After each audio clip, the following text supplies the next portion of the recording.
E o Vasco, cara? Vamos lá, o Vasco ainda trabalhando, pensando no jogo de sábado contra o Criciúma. Teremos casa cheia, um dia tranquilo no Vasco, podemos dizer assim, a semana tranquila, né?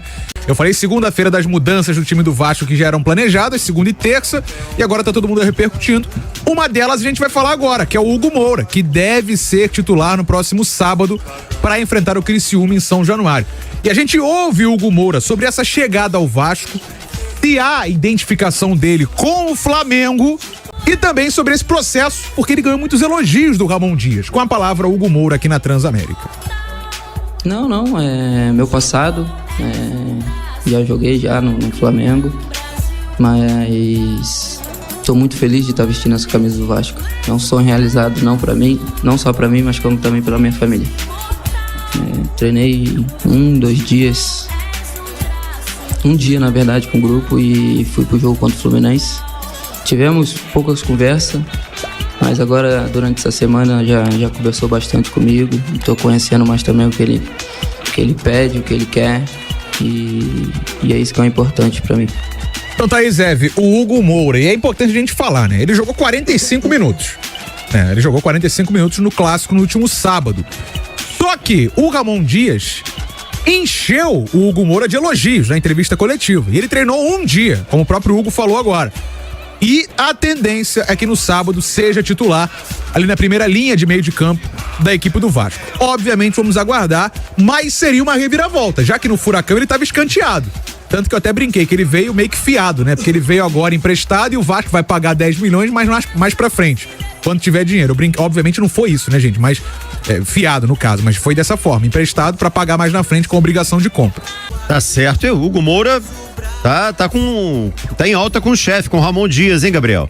Cara, o primeiro jogo dele ele já entra, dá uma fatiada perfeita e encontra uma assistência, né, pro gol do Verratti. Acho que tem jogador que chega chegando, né? Eu nem acho que o Hugo Moura seja assim, aquele volantaço de qualidade, mas é um jogador interessante, um jogador que pode ser útil no contexto do Vasco. Eu acho que pensando num mercado que foi um mercado meio que de emergência, ele foi uma solução interessante que o Vasco buscou e parece que começa bem. Vamos entender aí como vai funcionar o Vasco de sábado, se vai ser ele com Esforza, se vai ser ele com o Matheus Carvalho. Eu acho que o Hugo pode ser um primeiro volante ou pode jogar um pouquinho mais solto como segundo homem de meio de campo. Acho que foi uma contratação interessante. O Vasco até tá se virando bem desde a saída do país, né, Gabriel? Eu acho que o Vasco, assim, independente de resultados, tem um meio de campo que tá funcionando, basicamente. É claro que o Paê faz falta, mas também não adianta. Aí força a barra, bota o cara antes da hora, né? Perde por um período maior, é esperar. Vamos lá, 2 informações do gigante. A primeira é o Pedro Martins. Quem é Pedro Martins? Que é podemos dizer, ainda diretor de futebol do Cruzeiro. Cruzeiro SAF, eu não sei se é, porque Botafogo SAF. É Botafogo SA, né? Não sei. É Botafogo SA. Enfim, diretor de futebol do Cruzeiro, mas agora está acertado com o Vasco. Informação inicial do André Rizek, no início da tarde de hoje, tem um nome agora para trabalhar. Quando não está cuidando dos gêmeos, ele ouve o programa. Ouve. E também trabalha bastante, né? A questão é, antes, quem estava negociando era o Lúcio Barbosa. E até por isso, o Vasco não trouxe tantos reforços. Quer dizer, só trouxe um. O Hugo Moura, que já estreou, inclusive deve ser titular no próximo sábado. Então o Vasco tem um nome, o Pedro Martins, deve ser anunciado ainda essa semana. E aí eu abri o site do Pedro Martins. O Pedro Martins tem um site, Cantarelli, ele sabia? Tem aqui a biografia dele, ó. www.pgsmartins.com.br. Olha aí, cara, um site. Tem um site. Aí tem a biografia dele aqui, ó. Ele é formado em administração com MBA na Universidade de Liverpool, na Inglaterra, MBA, e atualmente diretor executivo de futebol do Cruzeiro Esporte Clube. Durante os últimos anos, foi vice-presidente de competições da Federação Paulista de Futebol e contribuiu ativamente com o desenvolvimento de projetos de futebol na Ferroviária de Araraquara, como CEO da organização do Clube Atlético Paranaense, através do Departamento de Informação de Futebol. Além disso, ele acumula experiência profissional em clubes como Olé Brasil e Queen's Park Rangers da Inglaterra. Aí a biografia do Pedro Martins. Pedro Martins, então, muito prazer, é o novo diretor. Cara, ele saiu de lá meio que... A galera do Cruzeiro gostou da saída dele. Pois é, fizeram até compilado de memes por aí na internet, porque o pessoal gostou da saída. E teve problema lá com o técnico argentino, né? Teve a treta aí. Outra informação. E o Paê? O Paê pode não jogar no sábado, porque ainda não tá 100%.